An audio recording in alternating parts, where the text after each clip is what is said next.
I'm married.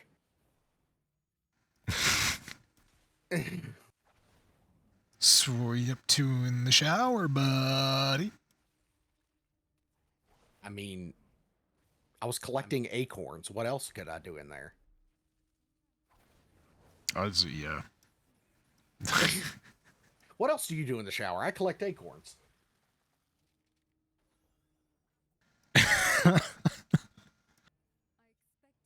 I look for lint. Dig in the belly button, huh? Belly what? Oh, right. Okay, I gotcha. Yes, No, unless you but are. yes. Oh, wait, hang on. You questioned that. Is this the same Doc that we've always known? Of course it is. Or are you a copy? Because copies don't have belly buttons. The clone thing. The clone things about not having belly buttons, that's bullshit. Yeah, no, clones have belly buttons. It's been scientifically proven by somebody who's smart. They told me so on the internet, on Facebook. My sister had to have her belly button removed. And when she came out of surgery, my mom and I both looked at her and went, "Are you the real Carly?" And she just looked at us through her anesthetic haze and was like, "Fuck you both." Oh, good for you. Who are we fucking? Good for both of them for messing with her. Yeah, while she was in an anesthetic haze, which made it so much better. That's the best time to do it. Oh, goodness. All right. So, yeah, that looks good. All right.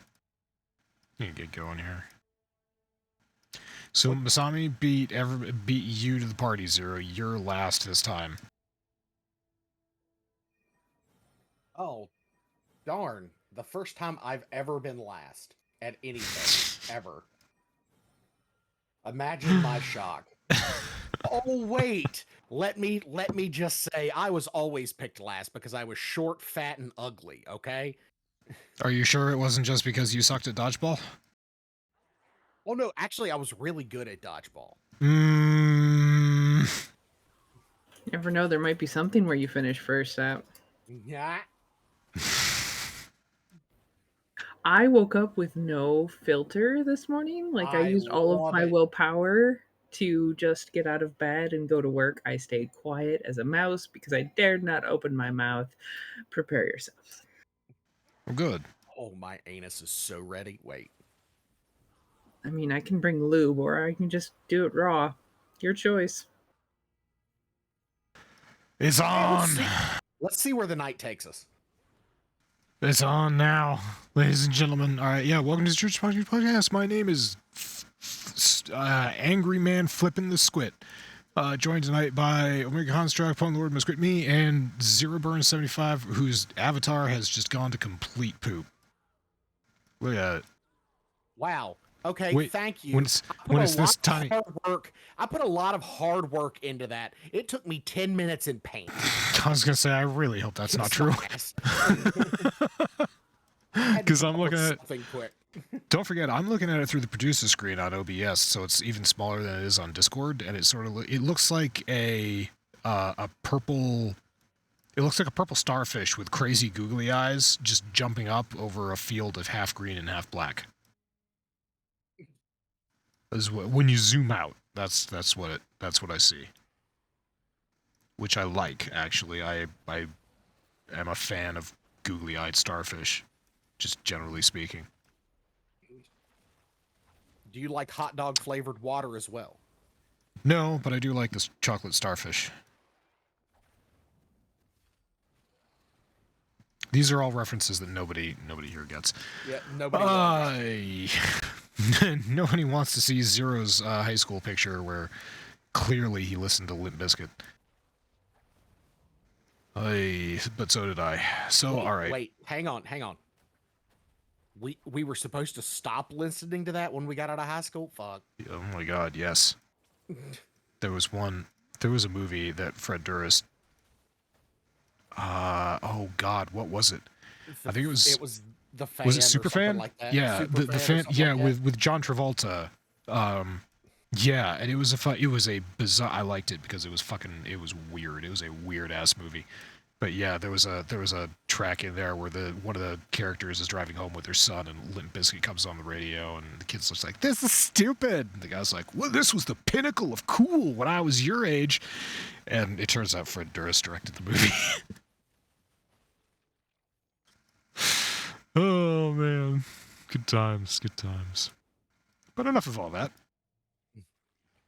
Over the weekend, just yesterday, I was having some fun watching Omega play Darkest Dungeon, and that was fitting because today, on Steam, Darkest Dungeon 2 reaches version 1.0, and, yeah, the final edition, or it's out of early access, and the final version of it is out on Steam, and it's got great reviews so far. It's got very positive reviews so far. So yeah, Omega, Darkest Dungeon. Yeah, I saw some of the. They did like I guess an early alpha access beta, something whatever they called it this time around, for Darkest Dungeon 2 a little while ago, and it's pretty cool that the game is finally out. There are some of the gameplay elements very much look the same as Darkest Dungeon, so they're bringing back the classic battle structure and all the rest of that, if you enjoyed that about the game. But there appear to be new modes, including driving around. I mean, that's not in a carriage. That's the new game. It's not so much. It's not really accurate to call this game a sequel. It's more a spin-off. Gotcha. It's not an updated version of the same game. There are it is a new game, new mechanics, based on a similar vibe. And, a lot of, obviously, the IP will be the same, but you know what I'm trying to say. Yep, the style of it is very much the same. It looks like there are new mechanics, and obviously new settings, some new heroes to work with. But yeah, the atmosphere is very much carried over, which I think people will appreciate. If they, oh wow, resting looks a lot cooler now. Yeah, I'm on the Steam page, just scrolling through graphics. But anyway. Is it making you steamy? It kind of is. It makes me want to play this game, and then I start thinking about the time that I had playing Darkest Dungeon originally, and I can probably just wait until Omega gets this and watch him play it. Yeah, probably be waiting some time. That's fine. I'm sure some patches will come out. Some balancing patches were a thing in Darkest Dungeon 1, because people will go through this and they will find the meta. This does have a very talented player base, I'll say that much. And also people like me. But yeah, Darkest Dungeon 2, available on Steam, out of early access, single player, dungeon crawler, kind of fun, pretty sweet. I just wanted to give that a plug, because this is a good game from a small studio. Yeah, I think it was neat to see that the game was coming out so soon, because I remember when they did their early access, just looking at like a very limited portion of the game. It was not too long ago. I didn't expect the full release to be so soon. And dear Rooney. Release. Okay, so yeah, Darkest Dungeon 2. In a world. Yeah. Remember when movie trailers actually had guys doing voiceover?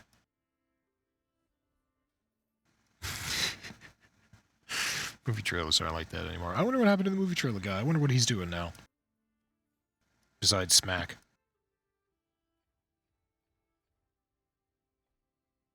Anyway, this next story is for you, Zero.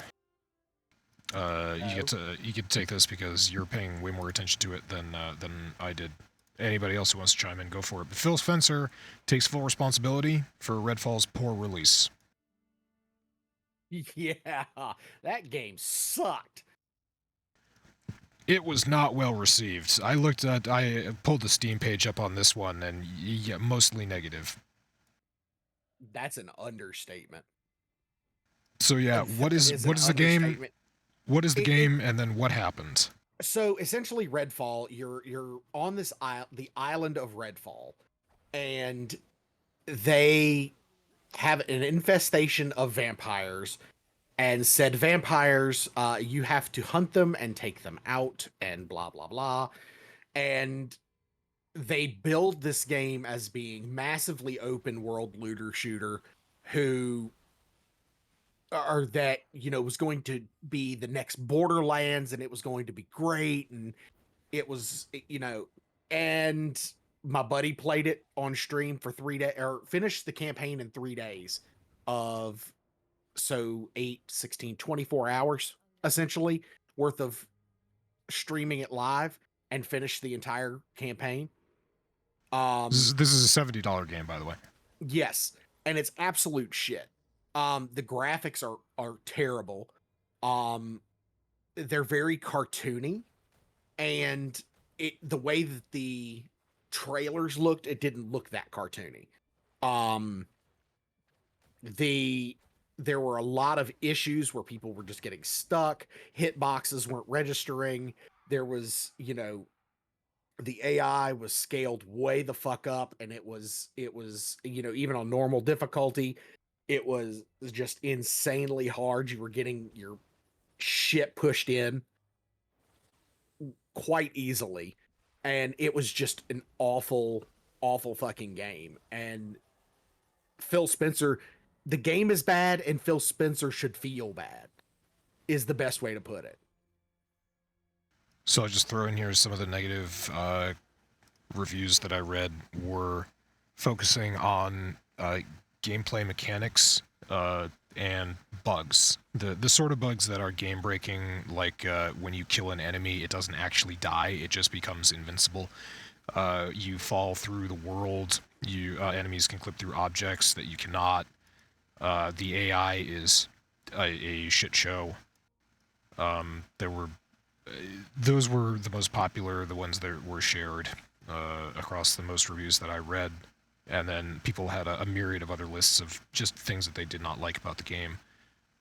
This is a finished game. This is a finished game that costs $70 for the basic edition and $100 for the Bite Back edition. I don't know what that's all about. And yeah, it did not come out well. So, do you recall at all what Phil Spencer said about this, or what he plans? Actually, I can tell you what he said about it. He was on the Kind of Funny Xcast, and he said that he's, quote, upset with himself, and that he's going to take full responsibility for launching a game that needs to be great. And yeah, he addressed how it was a $70 game arriving in the condition that it arrived in, and offered support for the game devs, noting that he will push against the creative he will not push against creative aspirations of Bethesda's teams. So yeah, do you any idea what he plans to do about this actually? Nobody knows. Nobody knows. It's a fucking shit show right now. The way I heard it put was that, like, this is a worse game in a worse state than No Man's Sky, Cyberpunk, Fallout 76 when they launched. Because, like, at least those games had a decent story behind them, and the skeleton and, the framework of a game that actually had the potential to be enjoyable. And, it was full, they may have been full of bugs and were rushed out, but, like, this game is basically just broken. It's a flawed idea. It's flawed mechanics. It's horribly put together. Just everything about it is bad. I've seen it described as basically no redeeming quality. Yeah. Which is a little surprising, because apparently the studio that developed this co-developed... Yeah, Arcane co-developed Dishonored, which is a good game. And they delivered Prey and Prey Mooncrash before starting their work on Redfall. And Prey was also a game that was...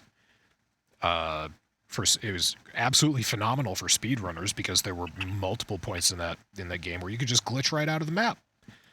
but it was actually a good game, good story, good mechanics to it. So yeah, I guess according to you guys, this game has none of that.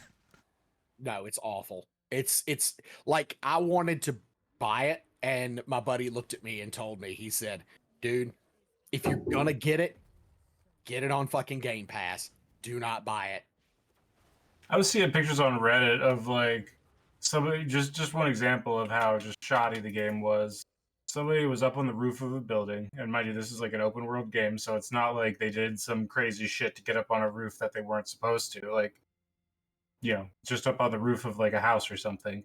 And the chimney was literally a square I box that you saw could that look picture. through, and you just saw the roof. Like they I didn't even saw put that. like a black hole that, you know, just like a black, you know, texture so that you know, look like a hole. They didn't do nothing. They just fucking made a It was brick literally tube, and you could see the roof. They placed an asset right on a roof, and they moved on. And it's That- just the sloppiest, most pathetic thing ever. because it's a placeholder. I don't know this for a fact. I don't know how they built this game, but if I had to guess, that's a placeholder asset that's not supposed to be in the final game. You're supposed to put that there so that somebody later knows that there's a chimney there and they can replace it with a real asset. Well, I mean, but yeah, maybe not even that. Like, it definitely feels like it was something that came out of the, you know, like the Unity asset store. But the, you know, what it felt like to me, or what I initially thought, was that they, you know, they put it there, they plopped the initial asset down, and then they just didn't go do any of the work of cleaning it up and actually making it integrate into the building. Like they just forgot about it. It's I saw another video of somebody, a vampire who, you know, they're supposed to be the main, you know, opposition, the villain, so to speak, of the game. Someone's just sitting there in a house, and there's a vampire in the corner of the room with them, just staring at them, stuck in the wall, and they're just punching it to death. they're like pistol whipping it and smacking it over and over again, and it's unable to do it. It's just, yeah, the game is in rough shape. It felt like a game. The videos that I saw felt like a game made by a game design student using like free assets from the Unity store. Yeah. If Masami might describe this as playing this vampire game as a truly draining experience. Okay, I don't know. I'm proud of you.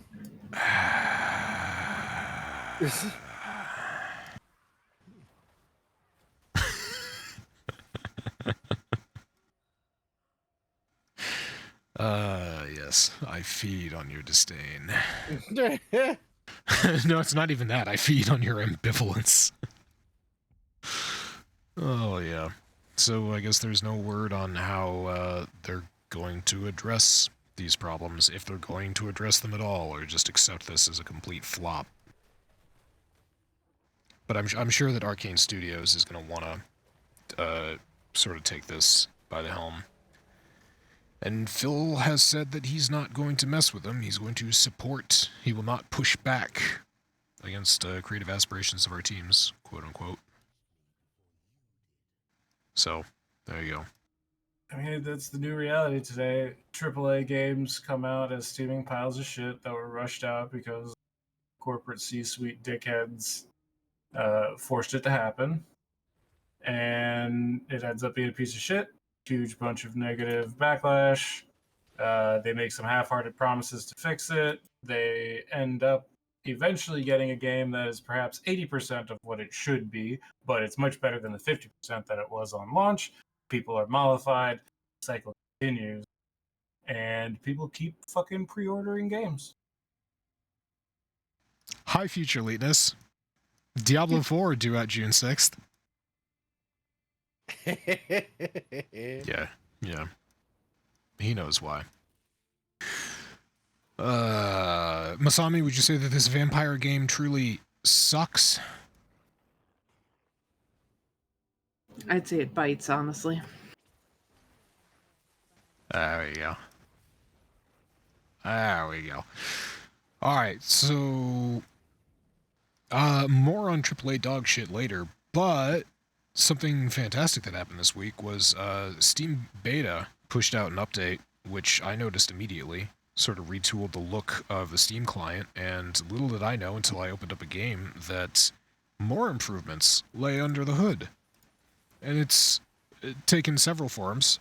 The Steam overlay, which a lot of Steam users are very familiar with, got a lot of updates. One of those updates I noticed immediately was the web browser. Finally updated it. It's nice. It persists between game sessions. So if you have a bunch of tabs open now, if you use this Steam beta update, if you have a bunch of tabs open in the Steam web browser, you have to restart your game, or your game crashes for some reason. When you boot it back up and you go in the Steam web browser, all your tabs are still there. It's really nice. Another thing that's fucking awesome is that something Omega and I, maybe more Omega, has been talking about for a fucking decade now. Steam Notes. Notes are a thing. Can't believe it took this fucking long, but it's about fucking time. This is so nice. So yeah, if you are not in the Steam Beta program, it's really easy. You just go into settings and check the box for Steam Beta updates. It updates way more regularly than non-beta program does, but that doesn't bother me. I restart Steam at least once a day anyway. Usually tons more. But yeah, there's a brand new toolbar at the bottom of the Steam overlay that has a whole bunch of options now. You can open up a lot more stuff. You can tile it across your screen, actually, and you can have a guide open and the web browser open and your notes open. It's kind of great. It's a good update. This is a good move forward.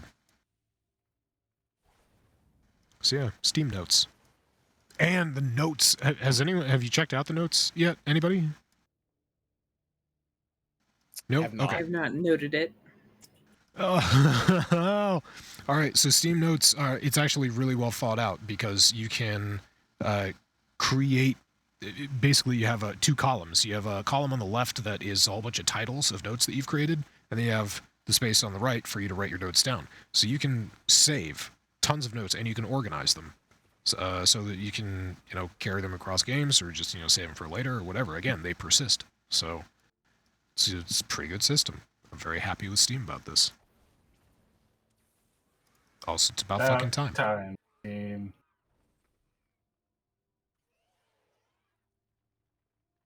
Oh, yeah. Anyway, good forum. It's about time we saw some neat innovation in the video game launcher arena. It's been kind of stale for a while. I was told competition would bring innovation. Well, it finally happened. Hey, Kirby's here. Hello, Kirby. All right, apart from that, let's see. Oh, all right. So, anybody who follows esports or follows gaming, Apex and EA's sort of trying to get along in the esports arena might have heard last September that Apex Legends and EA were not going to be able to come to an amicable arrangement for having teams under EA, specifically for Apex Legends. And today, Omega posted an article that details a lot of stuff that went on behind the scenes. Toward the title is just Inside the Breakdown of EA's Revenue Share Deal for Apex Legends and Esports. I don't know if you want to talk about this, Omega, but this was a lengthy article and a pretty interesting read. I mean, if you went deep into it, you can definitely give some details, but I'll kick it off. It kind of boils down to pro gamers are pissed that they're not getting a cut or as much of a cut as they think they should be for selling skins. They're using skins in competitions, and those skins are then selling. And I think they have a fair argument that they should get some of that. And that kind of is what seemed to start it all, but now it's becoming a much bigger issue. And I mean, honestly, it could go into even more conversations about the simple fact that the esports bubble has kind of burst, and we're kind of right now in this weird place where esports has gone back to being a hobby, and you haven't seen many multi-million-dollar tournaments in a little while. So Yeah, what else did the article get at?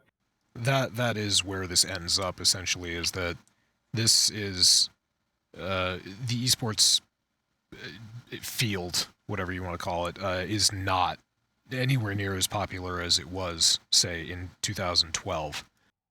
And that probably contributed to EA's attitude towards this deal, but EA was looking for an esports division for Apex Legends, and they had something to the tune of 20 teams. A couple of them big names, or at least they used to be big names. Team Liquid, G2 Esports, Cloud9, which I know, Navi, and Space Station Gaming, all which were involved in these talks with EA, and all of which are known for other fields, or other games, excuse me, as well. And yeah, it looks like they were going back and forth for a long time, and EA was trying to give them, instead of a percentage, a flat rate. And flat rate was going to be $60,000 as a licensing fee, which, to quote this article, was far below what the teams felt was fair. However, just saying that esports isn't as popular as it used to be, apparently, one person who spoke to this article, we'll say one of the tier 1 orgs, particularly in North America, can make $1 million or more of a sponsorship deal per year. And somebody was saying that I make more than $60,000 in 1 quarter of game name redacted times 2. So they didn't want to say what the game was, but yeah, even $60,000 is kind of an insult, even given today's standards. So that was the first round of negotiations. Second round came over, and EA offered them, I think it was an uncapped 50-50 revenue split for in-game skin sales, as well as minimum guarantees. But yeah, again, they were reluctant to do that. Skins that sold the most would get $160,000. The next 3 teams that sold the most would get $120,000 each, and the next 6 would get $80,000 each, and the bottom 8 would get $60,000 each. There was still no revenue sharing included. So yeah, the EA just did not want to do an uncapped 50-50 split for everything, and that eventually just crushed the deal. EA pulling out, saying that it needed time, or excuse me, the quote is, EA decided to pause this particular sale, and yeah, it just sort of fell out, and all these teams sort of went away. So there's no Apex Legends league or team or whatever esports team for EA. Is the end of that. But yeah, a lot of things moving around in here, namely decline of popularity in esports, EA being greedy, and I guess I'd say those are the top 2 things.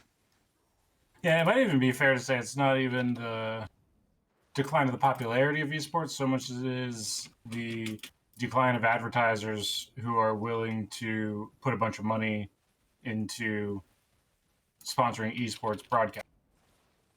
And yeah. You know, there's only so many G Fuel and other like little tiny brands, but the kind of companies that corporate like the kind of corporate advertisers that a company is looking for, they're just not interested in the esports market at the moment.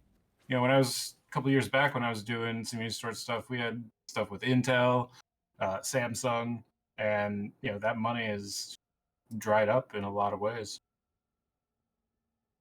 I gotta wonder how much money companies like Corsair or Nvidia or even AMD are putting into esports these days. I don't know where I would go to look at those figures, but yeah. So anyway, it's a shame. At the end of the article, someone familiar or deep inside of the esports brand saying that yeah, those the days of hyper popularity and multi-million-dollar competitions are basically gone, and we're back to a grassroots organization, which is a good thing and a bad thing. It's a bad thing for money. Might be a real good thing for quality and content. I mean, I don't know. We'll have to see. Like, there's no denying that, you know, these high production value tournaments were awesome. And it was cool seeing people win, you know, massive prizes for games. But, like, Yeah. shit, Diablo 2 or StarCraft 2, you know, that game scene is, I mean, while not entirely dead, it is a fraction of what it was even just a few years ago. And, you know, it's a shame. Yeah. And people are really not as psyched for Overwatch 2 as I bet ActiBliz hoped they were. It's because the game is shit. Well, but what do you really think, Zero?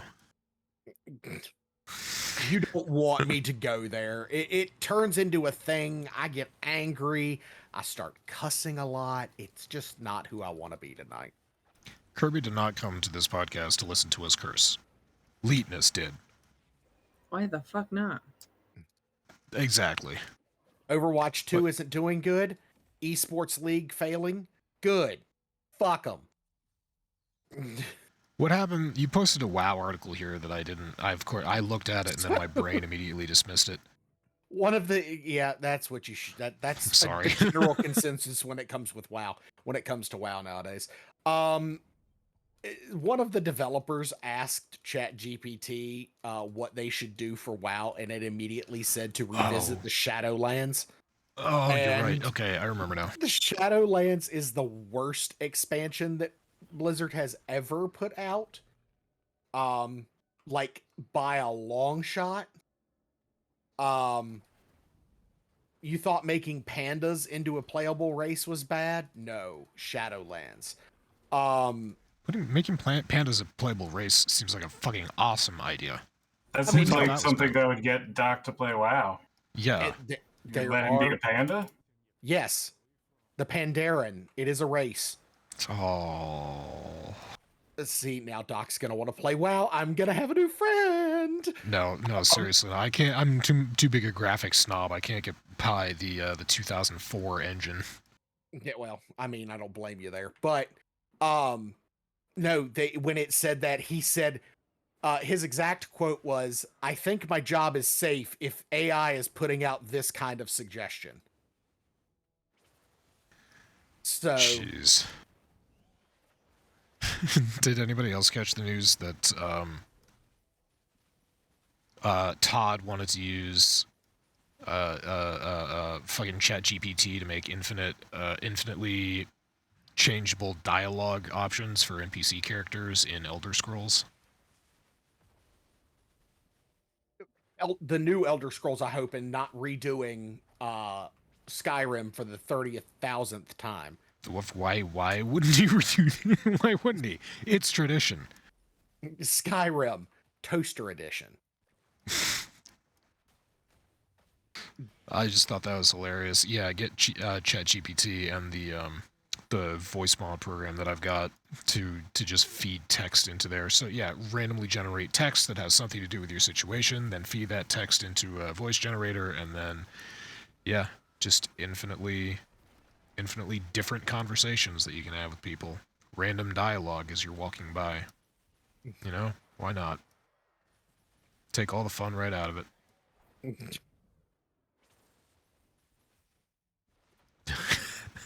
God, that would be fucking awful. ESO would be the place to try that out, honestly, if you're gonna bug test it.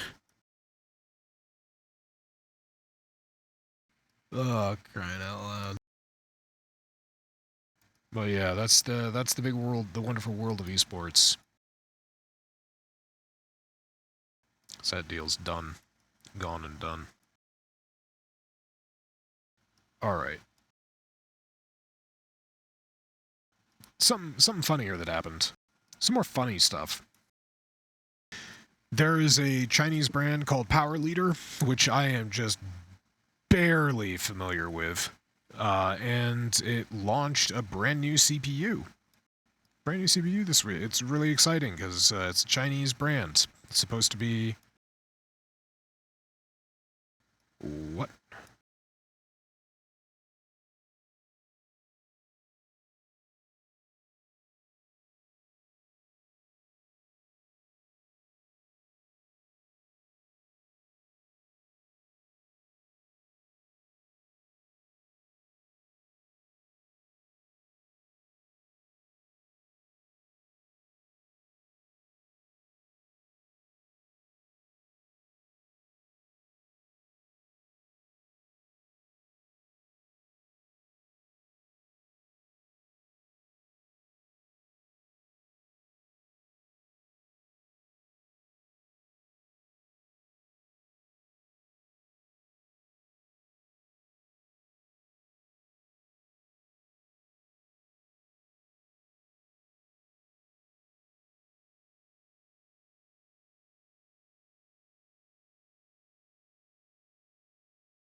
There he is.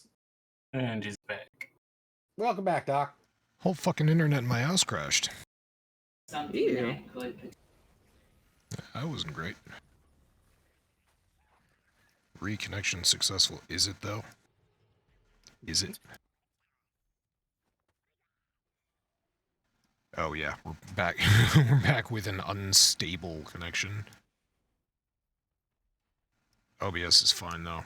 I apologize for that. My fucking internet in my house crashed. Happens. Yep. There's quite a trek between my computer and the router. I checked the box, too, just in case. All right. So, yeah, what... When did you notice that I was gone? Because I didn't notice that I was gone for a little while there. It just stopped, and you stopped in the middle of talking. And then about 4 minutes later, you logged out. Oh, that's rough. Your Twitch stream went to a spinny wheel. Yeah. Before that, though. Yeah.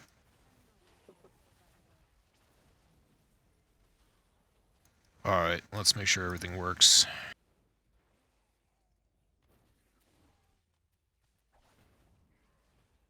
Hey, I saw that Chinese brand. Yep. It's gonna make me go to Chonkwij for a second there. Hopefully that worked. Yeah, that worked.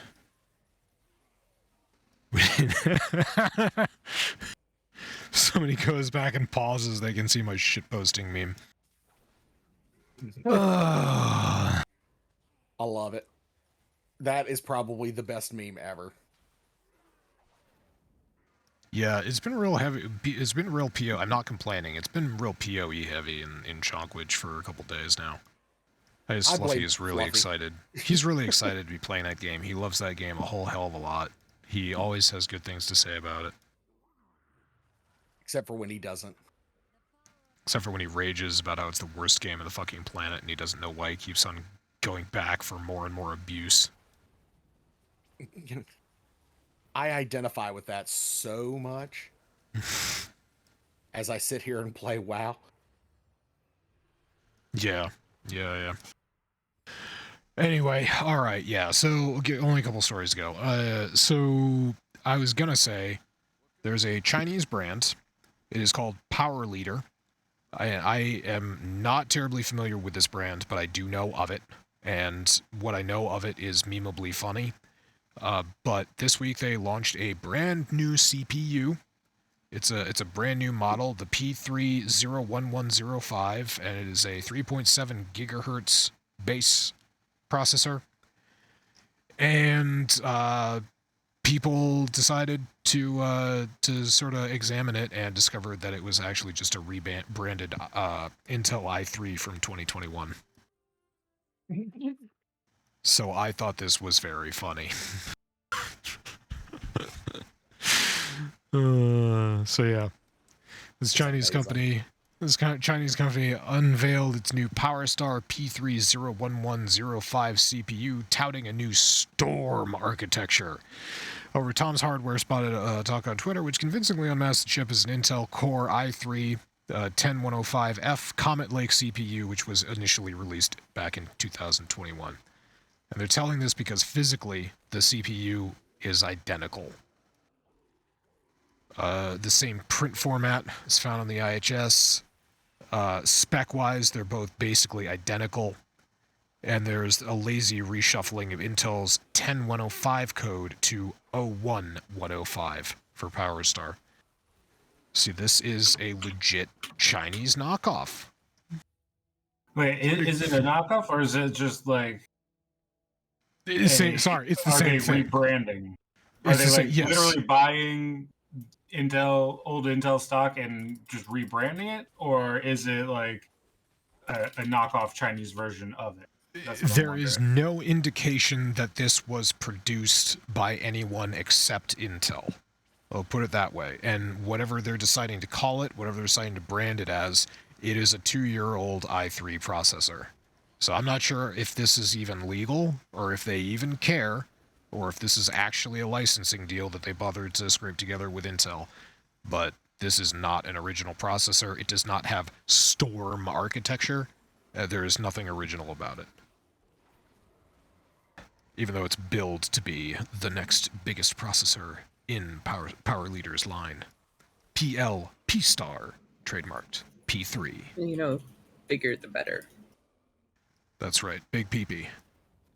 And that is what she said. It literally is too. It's PLPS P3. PPP. Oh, man. That's pretty brave. Literally just Ballsy. like, Yeah. we just took the guts of an Intel and put them in something else. That's pretty ballsy. I will laugh if it turns out that they actually just took a straight up 10 series i3 and they scraped off the writing on the top of it and they just reprinted this crap on top of it and sold it as their own product. Yeah, but there's nothing here to identify to indicate. There's nothing the PowerStar or Powerline has said, Power Leader, excuse me, has said to indicate that this is originally Intel architecture. They're just claiming that it's their processor. It's their brand new series processor. That's it. Sounds like Gotta quality work. Gotta love them. Like, at first when I saw this article, I was like, that can't be real. There's no way.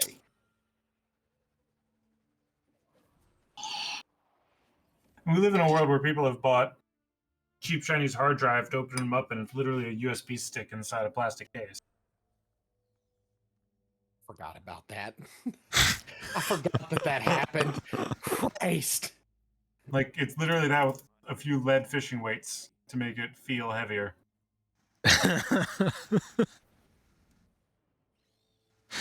We also live in a world where round about Christmas, it's all year, but you really only notice it round about Christmas time. There are Chinese companies that sell USB thumb drives that claim to be 500 gigabytes or a terabyte, and they're like selling for $60 or something like that. It's a thumb drive with ostensibly a terabyte of information on it. Yeah. No. Well, yeah, they do the same thing as with the those cheap quote unquote hard drives, and they just do something funky with some coding on there to make it appear like when you hit the properties, you look at the properties on your computer, it'll display like a terabyte or whatever they say, but it's literally like a gigabyte or two. I got my hands on one of the thumb drives that claimed to be a terabyte, and I decided to sort of dissect it. The first thing that gave me pause was that the drive had been pre-partitioned. So there was I couldn't tell that there were two partitions on it, but I could tell that there was a large space of memory, about 512 megabytes, that was not accessible from the rest of the memory. This isn't one of those things where it's like, oh, it's not actually a terabyte. It's, there's a calculation. I know that. I'm well aware of how memory works. This was an obfuscated part of the drive. So that's suspicious because you could use something like that to load malware.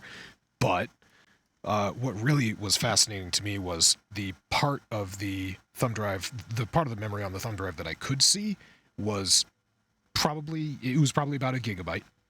And what the device had been programmed to do essentially was once it started writing at the beginning of that memory space. Once it reached the end of that memory space, it looped back to the beginning. So it just kept on going and kept on overwriting data so that you would see, maybe if you put a couple gigabyte files onto this ostensibly 1 terabyte thumb drive, you would see all those. The MBR would store them and you'd be able to see those. But when you went to open one of them up, it wouldn't work. And only one of them would partially work because that's the last one that was written. So that's basically how that went with that one drive anyway. I have a feeling that's how most of them work. Just recycling memory over and over and over again. Shady companies can really pump out some creative, deviously creative knockoff and scam products. Yeah, you see a device that is like half the memory capacity, or like twice the memory capacity for a price point that you've never ever seen before. You know, if it's too good to be true, there's a chance it's probably too good to be true. It's on the internet. It must be true. Yeah, if you're gonna buy it from somewhere with an ironclad return policy like Amazon, not from some fucking sketchy Chinese website, or you know, linked somebody posted on their Twitter talking about this crazy deal. Not from powerleader.ch. Aye. And last bit of technology news that I just want to go over is Intel BootGuard private keys were reportedly leaked, compromising the security of many computers. For anybody who doesn't know what BootGuard is, it's a cryptography technology that is used to prevent malicious actors from executing fake firmware or modifying your BIOS, or putting something into the BIOS of your computer, or overwriting the BIOS of your computer with something that is not factory approved. It's not OEM. So a bunch, what was it, terabytes. Let's see. This one has the potential to be serious. According to tweets by Alex Mattersov, the founder of Binarily, at least some of the previously stolen 1.5 terabyte of data has been leaked, and the data includes private keys, some of which appear to be Intel BootGuard keys. The leak of such keys doesn't just affect MSI systems, because the leak originated with MSI, but those from other vendors as well, including Lenovo and Supermicro. So yeah, if you have an MSI mainboard, if you have an MSI laptop, if you have anything with MSI on it that's responsible for the booting of your machine, then it's time for you to go to the factory website and get yourself a BIOS update. You don't have to wait till you have a pair of boots either. That's right. Yeah. But yeah, I mean, you gotta put your best foot forward. Thank you. Step in the right direction, maybe? Oh, Christ. I'm sitting here trying to hold in the Hershey squirts that these puns are giving me. Oh, last thing is just a really neat thing. There's a new Star Trek website that lets you explore the bridge of every major iteration of the Enterprise. I know what you're thinking. It's less cool than you think it is. I'm going to go to the site right now. But it is a wonderful site. It is the Roddenberry Archive, and there is this entire list of the Enterprise series. It's basically every Enterprise that has ever been pictured on any show, movie, some here that I don't even recognize from shows or movies. But yeah, it's great. It's okay, it's pretty cool. All right, so you scroll through here, you find an Enterprise that you like, and you hit view, and it basically just takes you to this website where you can sort of get a panoramic view of the bridge of the Enterprise. This is the 1701D. So I love the D. It's my favorite D. Who the hell doesn't love the D? The D is the best. Nobody doesn't not love the D. Oh my God, there's so many negatives in that sentence. What's negative is your attitude. I mean, you're not wrong. No, that's me. So yeah, if anybody wants to go dig around on the Roddenberry Archive, you can now have a full 3D. You can like pan to. I was really hoping for something that would let you walk around the bridge. That I feel like that would have been a very attainable thing to do. But I'm surprised. Yeah, I was gonna say I'm surprised there's not like some sort of VR walkthrough. Google, like, Google Maps Street View style. There's also this thing at the top which lets you ship from switch view to bridge view. So if you don't know which Enterprise has the bridge that you're looking for, you can search that way. Otherwise, yeah, let's just go. Oh yeah, let's go classic Enterprise. Not, I mean, quite classic, but if you liked the Star Trek movies, the good ones, 1 through 6, yeah, That's nice. So there you go. Would not mind having one of those chairs as an office chair. It looks wildly Yeah, right. comfortable. They kind of do.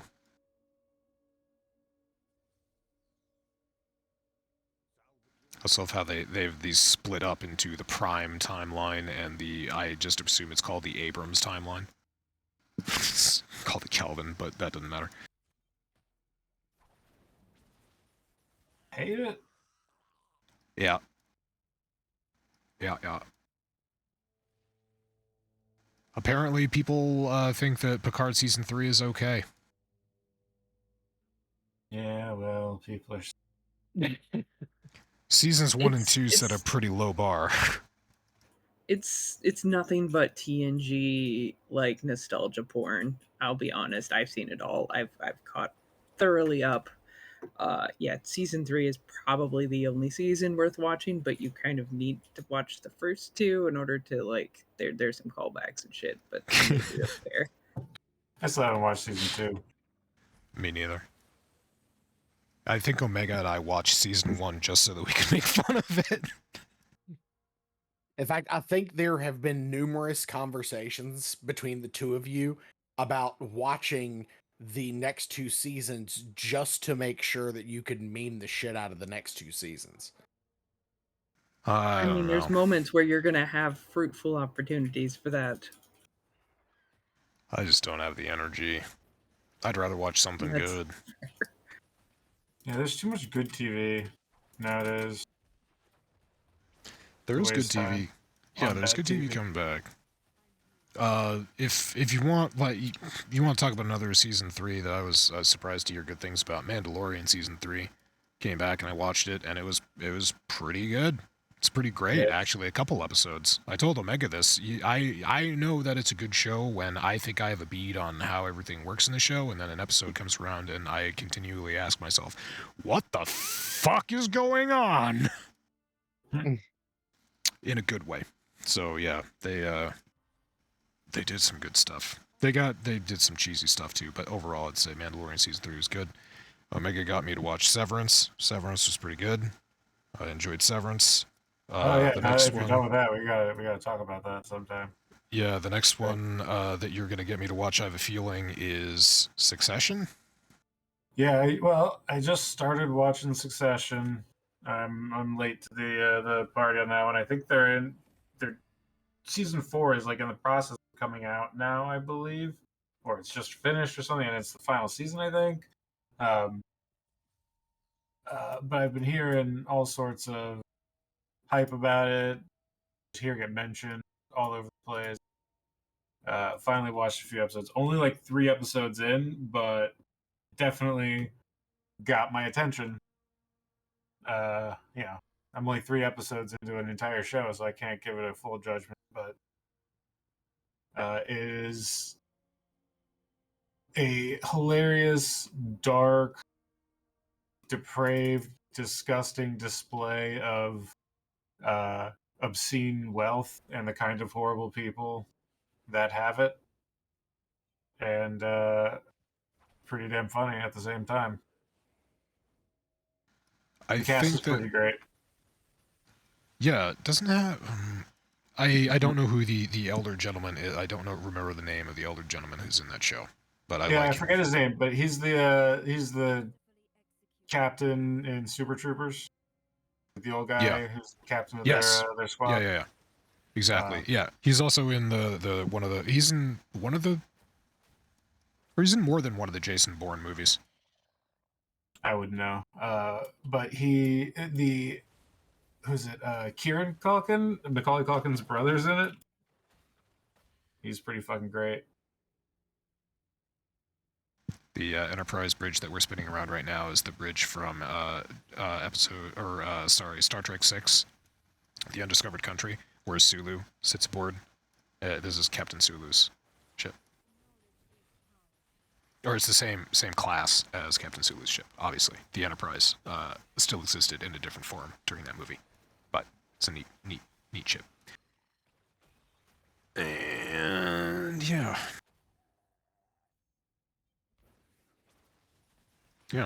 that's about all I got.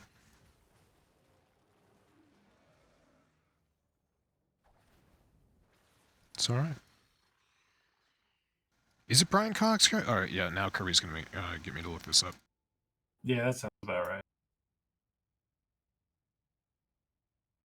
Brian Cox. Kirby is correct. Well done. He is. Yeah, I enjoy him as an actor. So yeah, that's about it. Oh, I was gonna say, yeah, Witcher Season 3 also coming out this year, I thought. The season without No, Henry Cavill's Cavill? his last season. The season That where was his last. Okay. yeah, I won't spoil how the end of. I heard something about how they got him off the show, but I don't know if it's accurate. I don't. No one's obviously seen the show yet, so who knows? Oh, you okay, Sugar? Yeah, I'm fine. Sorry, the dog came in here and was hacking, so... Oh, you call the dog Sugar too. It just kind of loses its meaning after you use it once or twice with the dog, huh?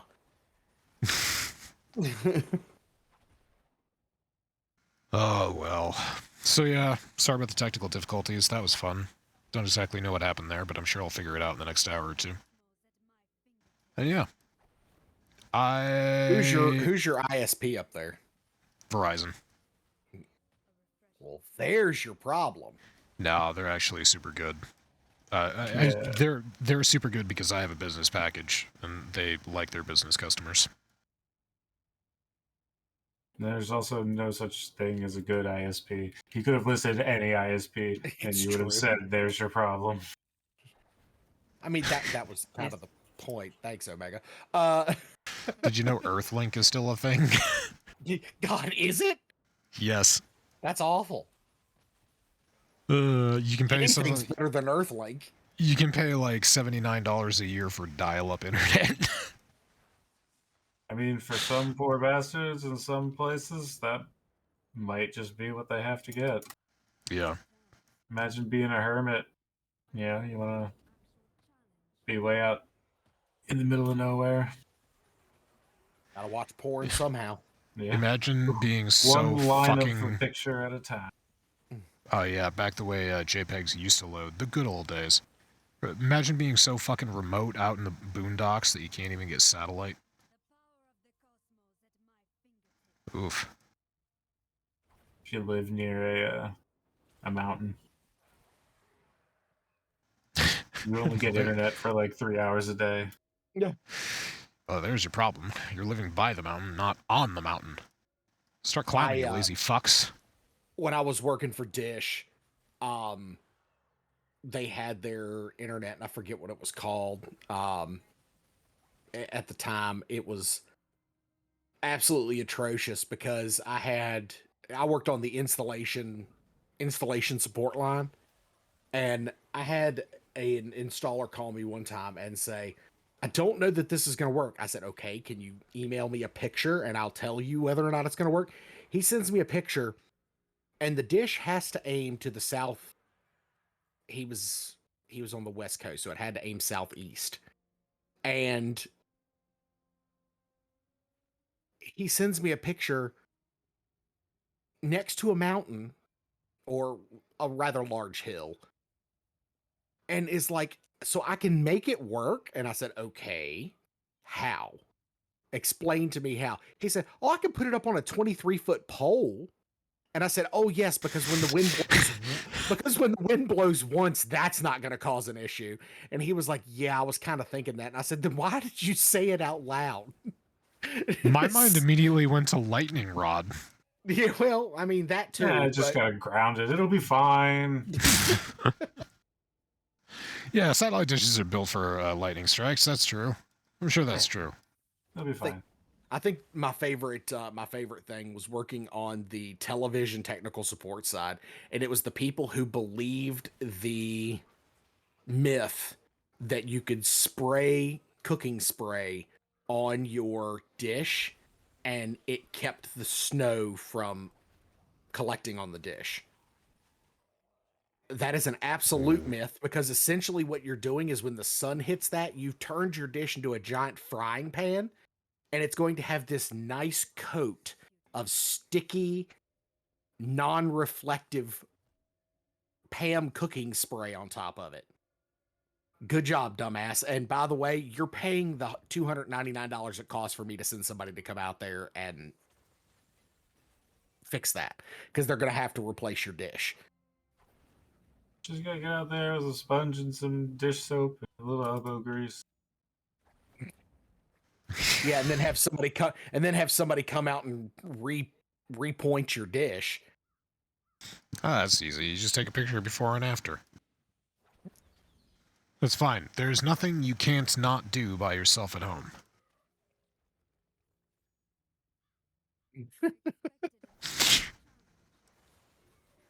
Oh god! I was just remembering Peter on Family Guy he's naked trying to suck his own dick, and he just ends up charging down the hallway and falling down the stairs. It's like the one thing he couldn't figure out how to do by himself. Oh man. Alright, so yeah.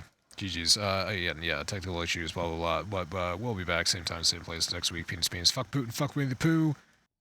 We're gonna fuck... Subs I've forgotten from last week. There was another one in there. Nestle. Nestle! Yep, Fuck Nestle! Oh boy, I get to go on YouTube and see if that video got demonetized or not. Spoilers, it definitely did. Zoo's got a claim against it or some shit. Alright, later everybody. Venus. See it.